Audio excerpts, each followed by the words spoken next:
World of Final Fantasy. Originally released for PS4 and PlayStation Vita on October 25th, 2016 for North America, the 27th for Japan, and the 28th for the EU. Later releasing on PC a full year later on November 21st, 2017, and releasing again with the Maxima DLC on Nintendo Switch and Xbox One on November 6th, 2018. I waited to play this game until the Maxima update came out, so I could review this game in its most complete form to date.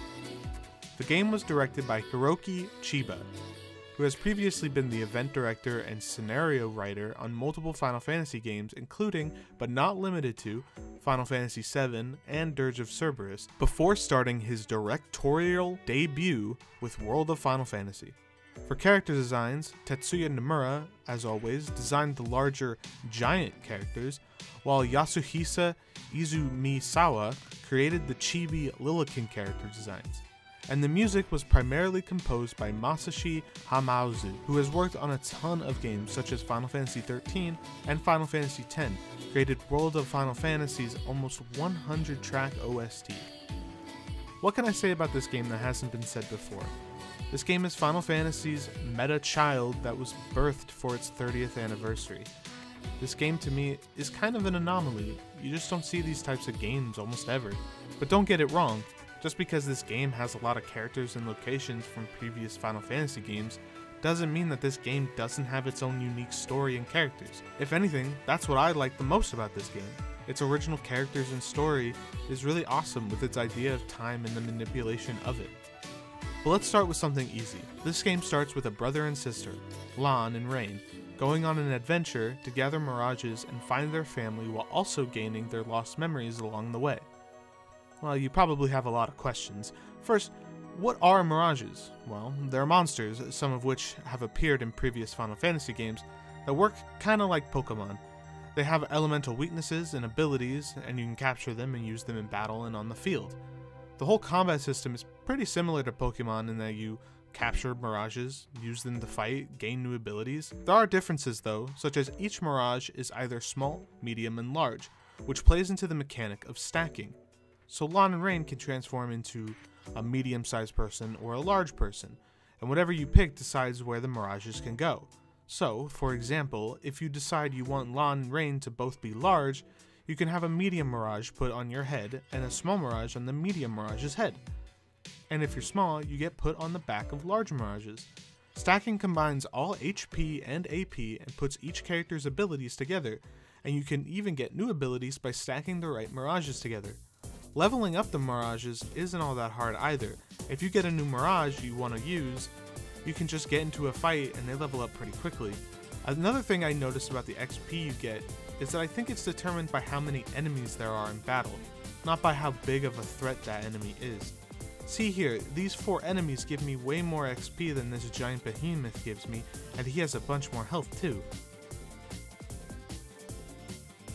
Another thing to note is how the turn-based combat actually goes. On the left side of your screen you can see the time for each character in that battle. Once you attack, you get sent back to the bottom. You can manipulate this with things like haste, which make you get to the top faster. The great thing in my opinion about this turn-based combat is the R1 button, which gives you the option to speed up the battle. It's extremely useful if you don't feel like sitting through a battle animation that takes a while to finish. Since the battles are random encounters, it makes getting into fights less frustrating because you can speed everything up.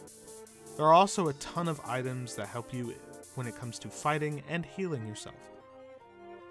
To go into something that appeals to a lot of people are the champion medals, which let you use characters from your favorite Final Fantasy games as summons as they do a big attack for lots of damage. Something that's new for the Maxima DLC is the ability to wear a champion jewel that lets you become that Final Fantasy character in battle and get certain abilities exclusive to those champions. I kinda wish you could run around the overworld as these characters, but what can you do?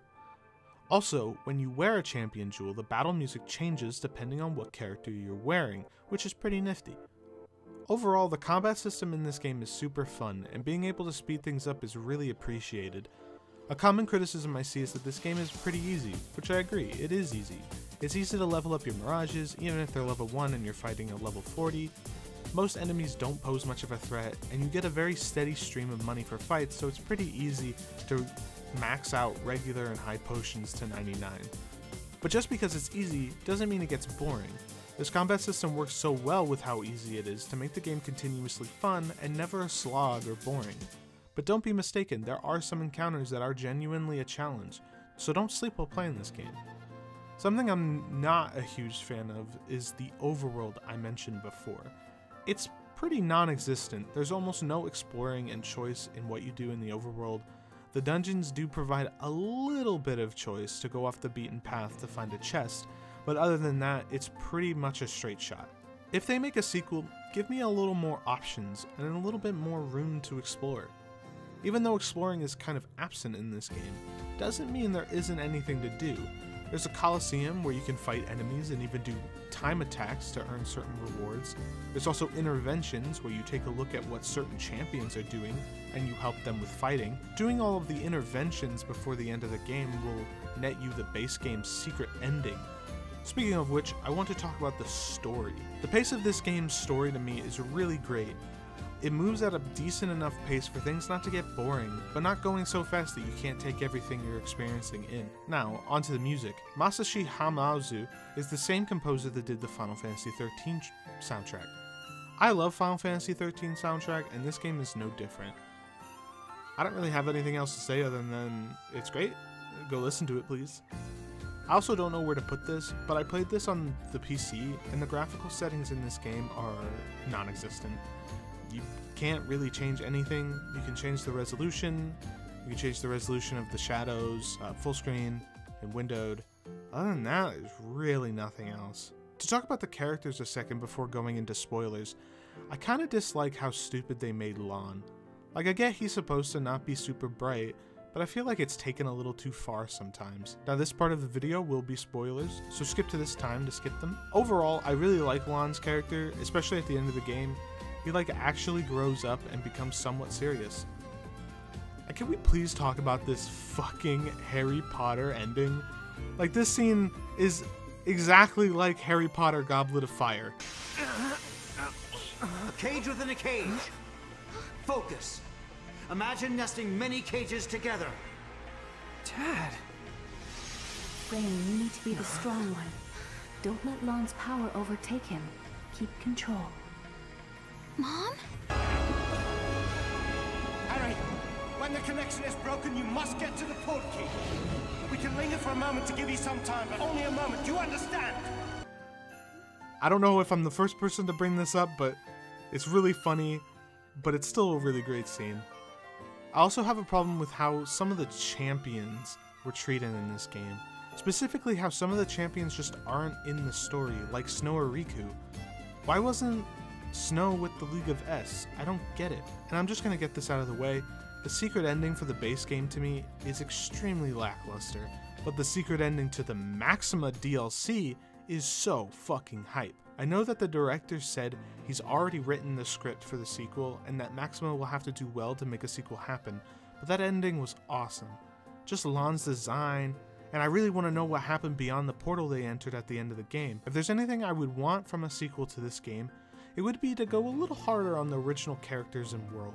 Don't get me wrong, the whole point of this game is to be a meta-adventure through the Final Fantasy universe. I just think there's a whole lot of potential when it comes to a sequel, given how it ended and what information we have about what's beyond the portal at the end of the game. But overall, this game is extremely great and worth your time. The almost illegal amounts of charm and genuinely funny dialogue in this game, coupled with the fantastic music and fun gameplay, makes this game highly worth your time.